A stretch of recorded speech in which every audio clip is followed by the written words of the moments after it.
حضرت موسیٰ علیہ السلام کلیم اللہ تھے، روزانہ اپنے رب سے ہم کلام ہوتے تھے۔ ایک دن حکم ہوا کہ موسیٰ جاؤ اور اپنے سے کم تر کو تلاش کر کے لے آؤ۔ موسیٰ علیہ السلام نے حکم خدا سے ساری کائنات چھان ماری مگر اپنے سے کم کسی کو نہ پایا۔ شام کو خالی ہاتھ لوٹے۔ اللہ پاک نے فرمایا، اے موسیٰ، اگر آپ ایک بکری کے بچے کو ہی لے آتے تو ہم آپ کو نبوت سے محروم کر دیتے۔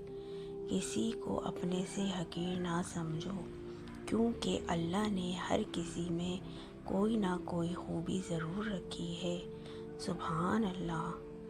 Subscribe to my channel please.